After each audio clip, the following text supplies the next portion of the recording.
Everybody, welcome back to episode 42 of We Need to Talk About This. I'm your host, Chuck Oliveris.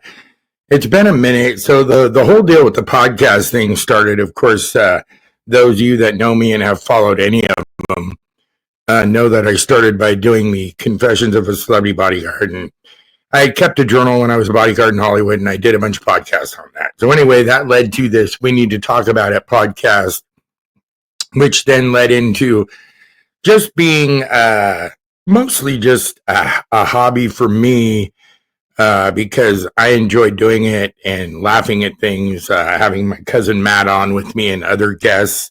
Had quite a few guests on. And so that was kind of cool. It was like people that I found interesting that I thought other people would find interesting, and stories and memes and funny things on the internet. Things are not so funny anymore, are they? They're a little bit different now. The world's a little bit different, as we all know. We're all living it together. It's all kind of going down right in front of our eyes. I can barely handle looking at social media. I do have a lot of friends that don't live around me anymore. And like a lot of you, that's how I stay in contact with them. But I have to tell you, I just have to keep swiping because I can't see Donald Trump's face anymore. I can't see Kristi Noem's face anymore. The other Barbie doll, I can't remember her name, the White House speaker. Anyway, all of that is just too much for me. And it's another reason why, and I talked about this before, that I am very excited in a couple months heading out and moving to North Carolina, out into the woods, just taking some time to enjoy beauty, nature, and just whatever I got left of my life, because God knows, or I don't know how long I have left. None of us ever really do we? But anyway, so the podcast became a thing where I was doing it once a week. Then I had switched it a couple weeks ago to every 2 weeks. So I have finally decided with this thing that the way I'm going to do it is I'm going to do a podcast when I feel like I have things I want to talk about. And you'll know if you follow me and you like them or any of them, and you listen to it or you watch it on YouTube, you'll still know when I'm doing them because I always post it on my Facebook page, my social media pages, IG and everything. So you'll always know. And those of you that have been great about following the page on Facebook for the podcast, you'll be alerted every time there's a new one too. But I'm just going to kind of do them as I feel like doing them.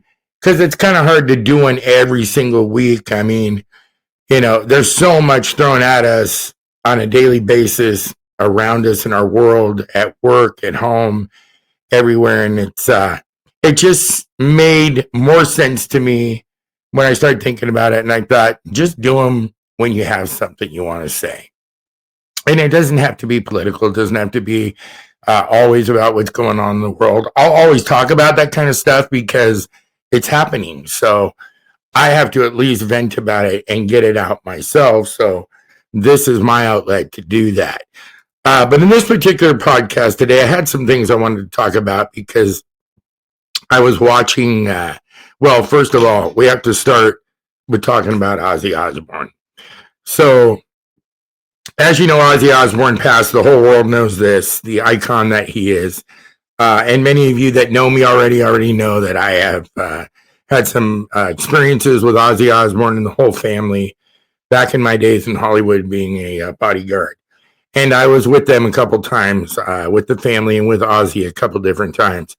I've shown the picture before. I'm not going to throw it up again because I've already shown the picture of me and him a million times. It's part of the other podcast, Confessions of a Celebrity Bodyguard.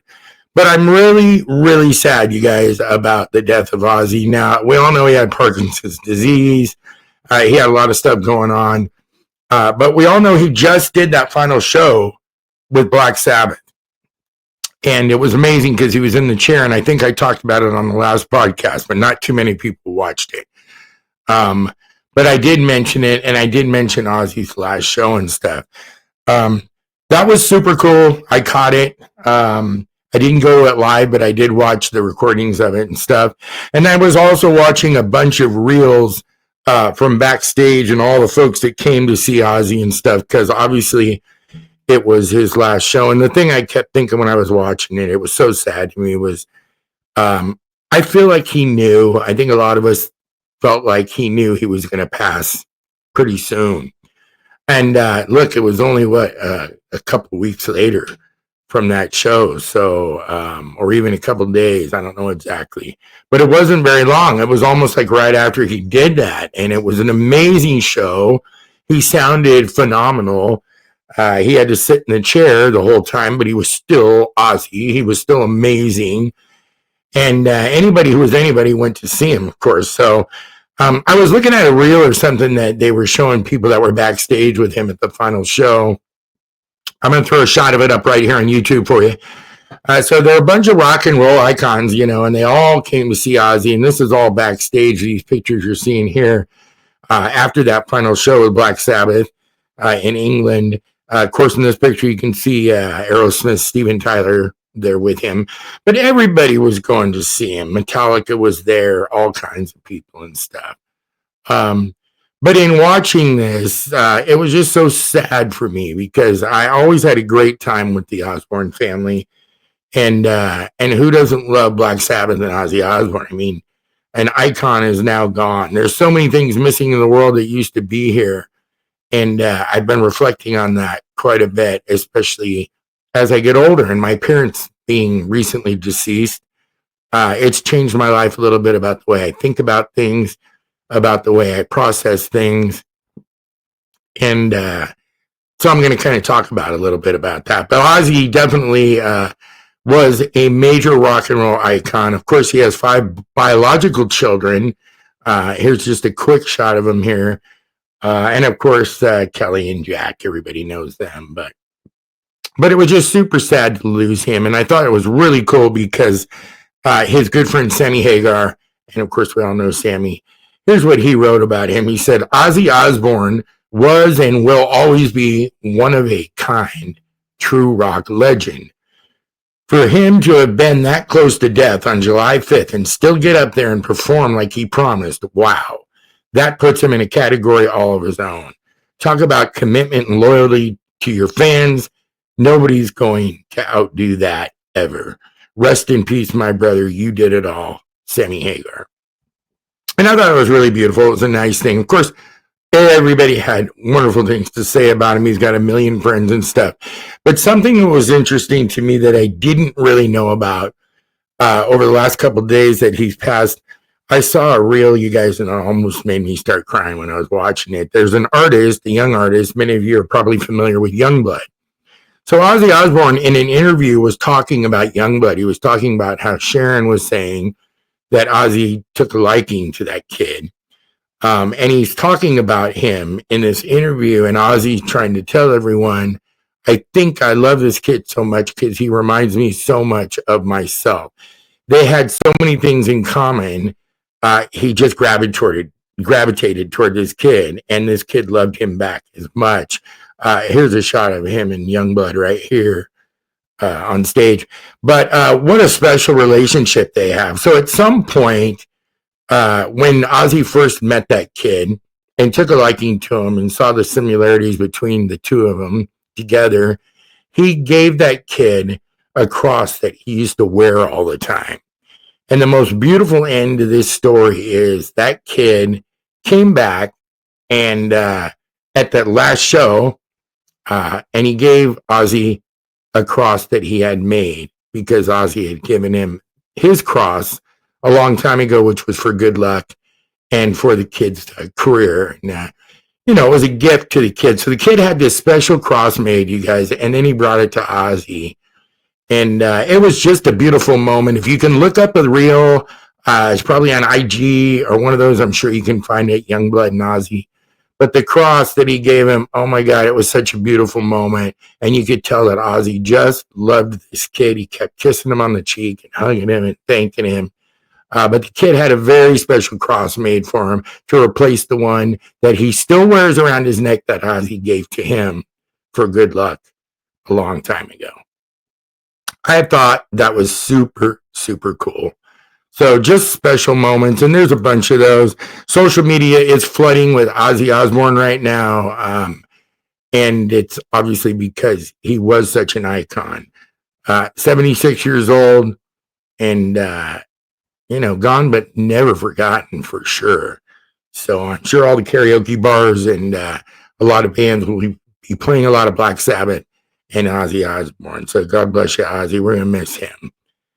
So that was one of the things that happened this week that I was like, well, I really got to talk about that. Even though I talked about it on the last podcast, I was talking about the last show he was doing because I was amazed he was going to be able to do it. And like I said, if you watch the reels up to the show and everything, you just felt like Ozzy knew it was probably going to be his last. He knew it was going to be his last show, but I felt like he knew he was probably going to pass pretty quickly.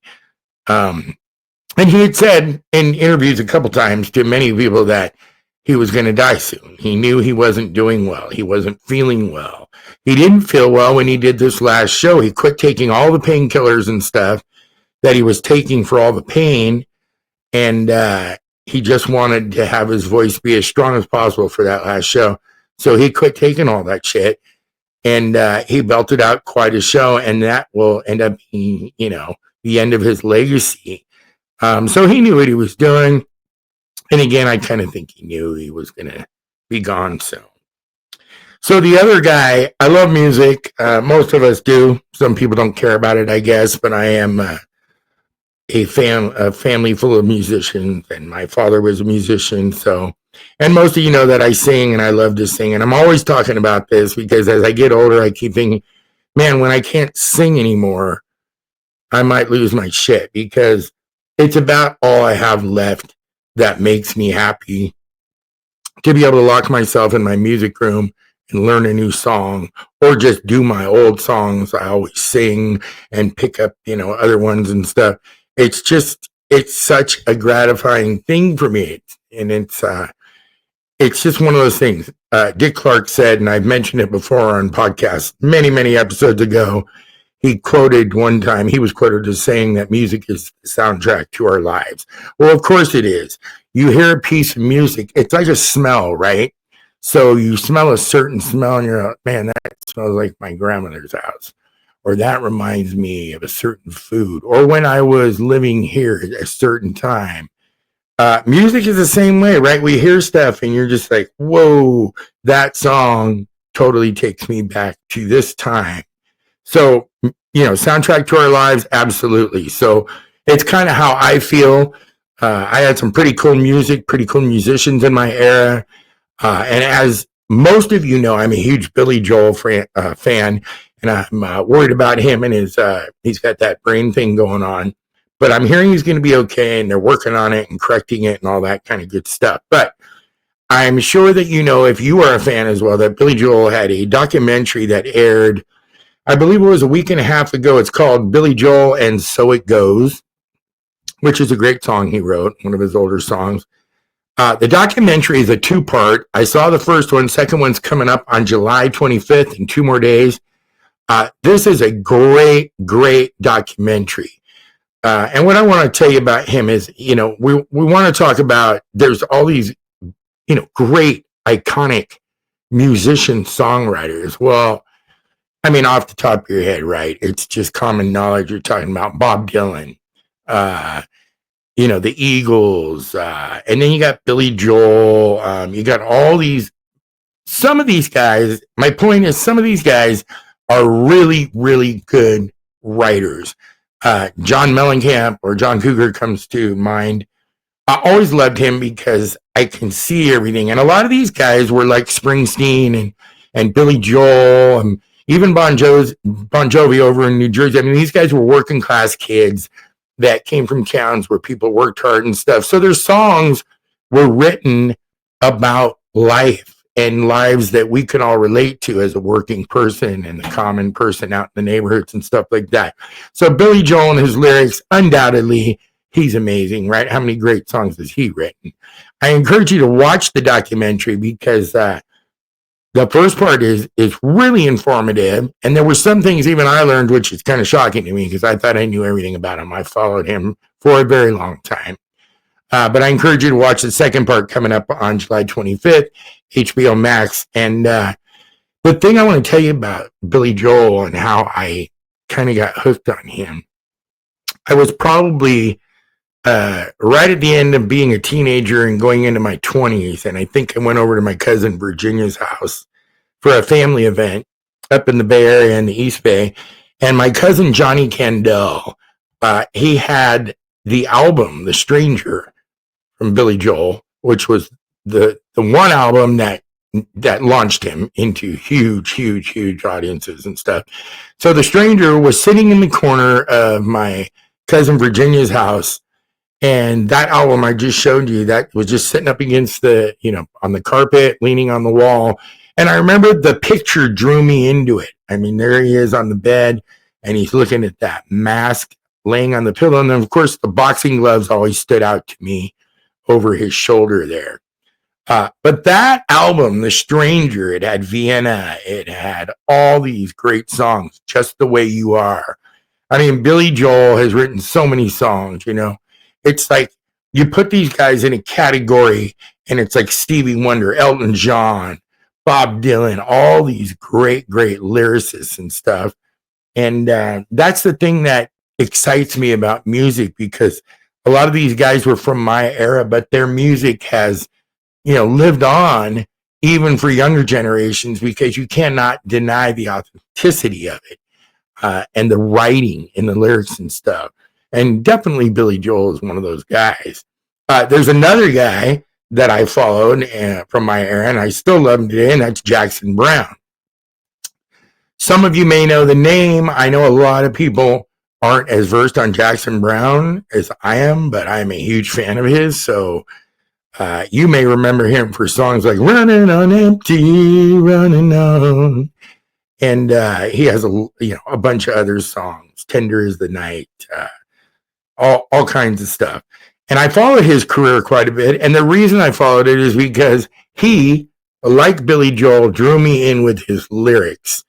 And Jackson Browne has a song, and even if you're a huge fan of his, you'll know the song because it's on one of his albums, of course, but it's not one that was played over the radio a bunch and stuff like that. It wasn't, one of those mainstream hits.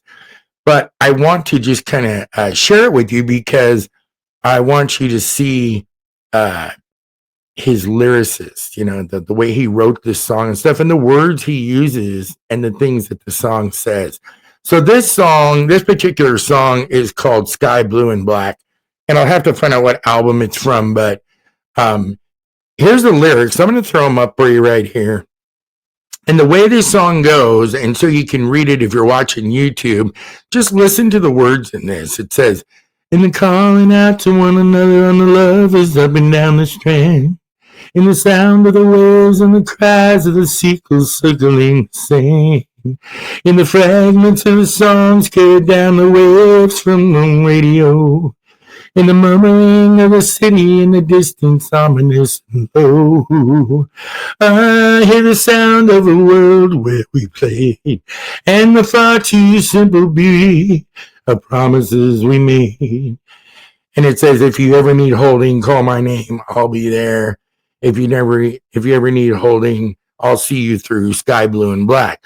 And then the second verse, just to show you just kind of how he writes lyrically, "Where the touch of a lover ends and the soul of a friend begins, there's a need to be separate and a need to be one, and a struggle neither wins. When you get into the world, I was in a place I can make a stand. I can never see how you doubted me when I let go of your hand." Just beautiful lyrics, and all of his songs are wonderfully written, and he uses a lot of different words that most writers don't use. But this Sky Blue and Black got under my skin, became one of my favorite songs. I sing it all the time whenever I can. Sometimes I just go in my music room and sing it, because I love the words to it. I love the melody. My voice is a little cracky today, so I apologize for that. But I kind of wanted to just hear the melody to that song, so you knew how it was performed when he does it. But it's called Sky Blue and Black. Look it up sometime. It's a very pretty song, and it says a lot. So I mean, it's just guys like him, Billy Joel, John Cougar. They write all these songs. The Eagles. So a lot of you may not know that Jackson Browne and the Eagles were pretty connected. So these guys literally used to live above each other. One, I think Jackson Browne lived upstairs and the Eagles lived downstairs, some apartment in LA at one point. And they were both rehearsing and writing their songs and doing their stuff, but they would hear each other's shit. And there is a story, and I can't remember, I don't want to quote the wrong song, but there's a song the Eagles were writing and couldn't finish for some reason, and Jackson kept hearing it through the apartment. So he finished it for him and then took it down eventually and gave it to him and performed it for him, or sang, what he had finished. And that became one of their biggest songs. And I can't remember which one it was, but I'll have to look it up and find out, because that's a pretty interesting story. So they were all connected to begin with. But talking about lyrics, music being the soundtrack to your life, it really is about lyrics besides melody, right? These good writers that can really write. I could never really write great songs. I'd get lucky with things when I sang with my original band up in Portland, Oregon for a little while called That's That. They would write stuff. They would write the music, give me the tapes, and then I would come up with lyrics for some of them. But I definitely was no Billy Joel. I definitely was no Bob Dylan. I definitely was no Jackson Browne. But, as an example, I'm just trying to acknowledge the fact that these guys from my era were amazing. I mean, let's look at the word to the Eagles song. Right here, it says, running down the road, trying to lose my load. I got 7 women on my mind. 4 that want to own me, 2 that want to stone me, 1 says she'll be a friend of mine. Take it easy. I actually think this might be the song that Jackson Browne finished for them. But we all know that song, right?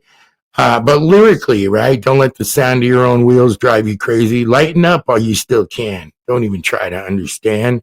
Just find a place and make your stand and take it easy. Great stuff, right?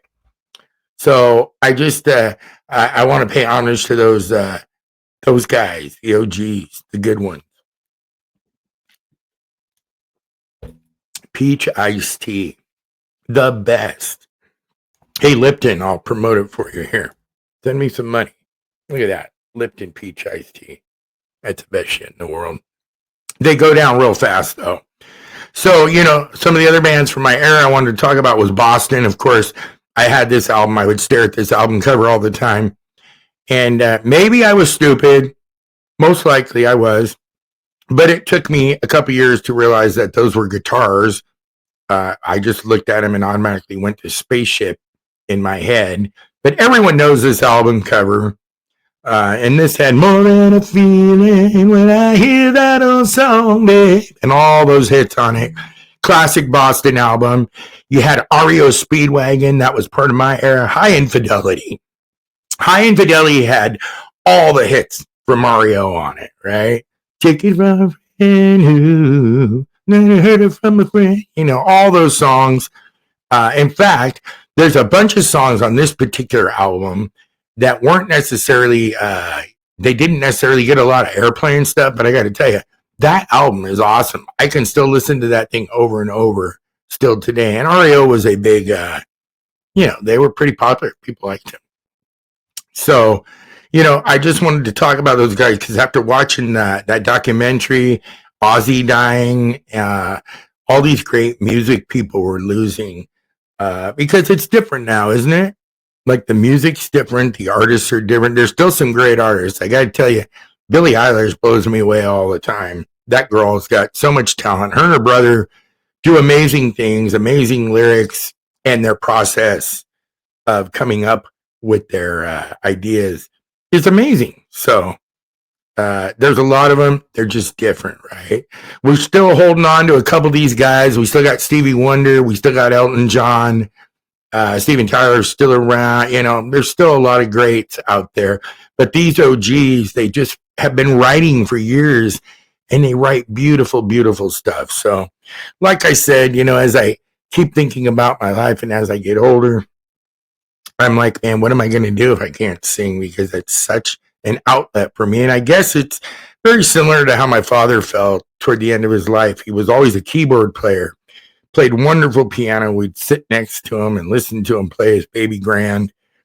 And as he got older, it was harder for him. We tried to rehearse a couple songs together like we used to do all the time in his music room at home. And a couple times he got really frustrated because he couldn't remember what he needed to play. And that's hard. So I see myself, as I get older, maybe coming to that place where I start to sing something and I personally will feel like I sound like shit. And then I'm going to feel like I can't sing anymore. So watching that documentary on Billy Joel, Ozzy passing away, looking at my OGs, Jackson Browne, the Eagles, all these guys, and the songs that I love to sing, it just makes me think about the music. So hopefully that music never fades for me. I did get to do something very cool, and I want to shout out to my friends. There's this band that plays at the club up here in my little neck of the woods. They play all over the place. They used to be called No Strings Attached. Their new name is the Back Hollow Road, and they are playing our venue quite a bit lately. So they asked me to sit in with them a couple of weeks ago. Went up and did 3 songs. I think I did Tennessee Whiskey, Wagon Wheel, and Dobie Gray's Drift Away.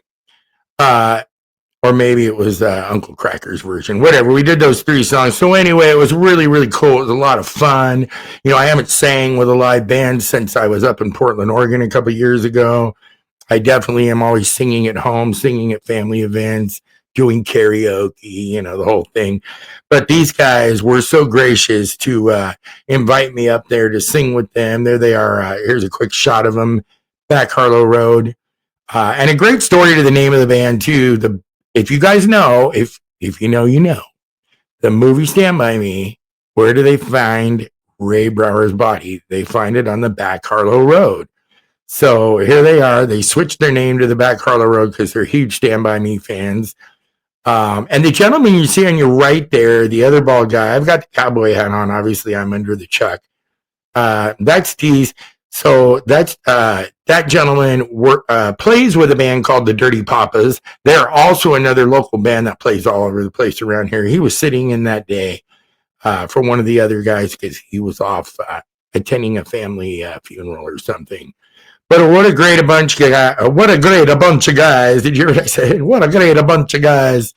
No, they're great guys. I had so much fun with them. I'm so happy they asked me to sing them. It was one of the highlights of my summer. Here's a couple of shots of us just this last weekend. It was a pretty warm Sunday, not as bad as usual, but great time out there next to the river and, got to play and sing some live music with one of my favorite bands. And again, if you're in my area and you want to check them out, they have a Facebook page, they have an IG, you can Google them, Back Harlow Road, and they're awesome. And I'm pretty sure they're coming back to our venue too in August. So I'll probably mention that when it gets closer to that time. So just little things, I'm thinking about as I grow older, even though, if it just means sitting and thinking, if you have 2 minutes alone to yourself, we all have a lot going on in our heads, right? I usually do when I go to bed at night. I just have a million things going through my head. And because I'm 63 years old, I start having these memories of everything I ever did or other things pop in. It's not like I forgot them. I just didn't realize how much shit I've done, how many people I've experienced, friends I don't have anymore. And not because I don't want to have them, it's just you're not there anymore. I mean, when we lived in Georgia in our teens, we had a whole character of friends. And I just wonder what happened to some of those people because, we loved them. And that happens a lot as you get older, right? You start thinking about, damn, I remember we used to hang out with that guy or that girl, So that kind of stuff is coming at me all the time, and it's making me want to talk about it a little bit.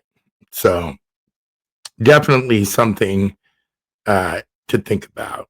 Thinking the other day, I was remembering, I grew up Catholic. I was raised Catholic.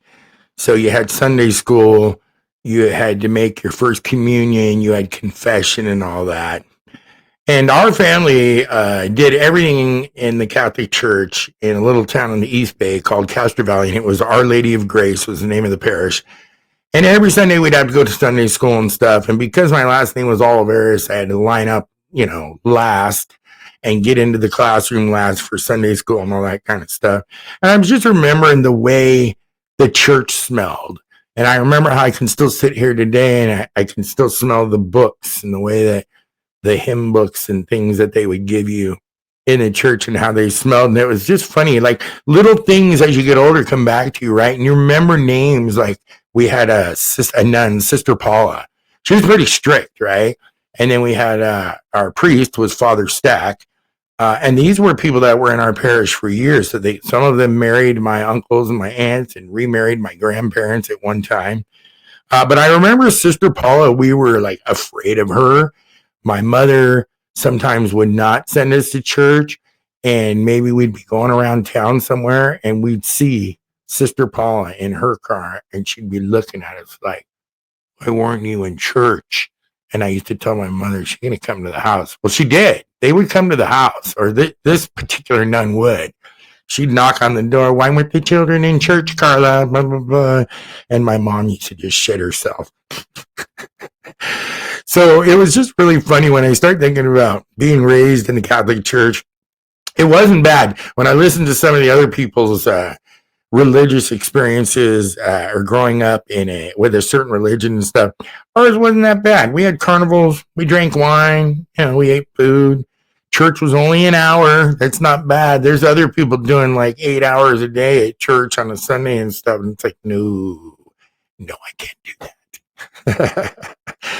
But interestingly, though, right, that kind of thing, I remember like, so with the Catholics, you guys, they have the confessional booth, right? So you go to confession so that you can receive communion on Sunday when you go to church, and then you can get in that line and you go up to the priest and you can drink a little bit of the wine and you can get that little host to give you and he puts it on your tongue. And I used to piss my mother off all the time because I'd always be like, Mom, can I go up for communion? And she'd go, no, you didn't go to confession this week. You can't go up and get it. And I said, but I'm hungry. And she used to pinch my leg so hard, piss her off so bad. And then the whole money thing, right? They bring these baskets with the long arm and they put them down the pews and you're supposed to put in your donation to the church and stuff. And typically my father would give us $1 or whatever, 50 cents or something so we could feel like we were participating and put it in. But a lot of times me and my sisters would just act like we were putting stuff in there and we weren't putting anything in there, which isn't that bad. We could have been stealing the money. I would have been like, yeah, let me get that $1. It's just funny, the different religions and the different rituals they have and stuff. And like I said, when I think about mine, I'm like, it can't be that bad compared to some of the other people I've heard tell me their stories. So.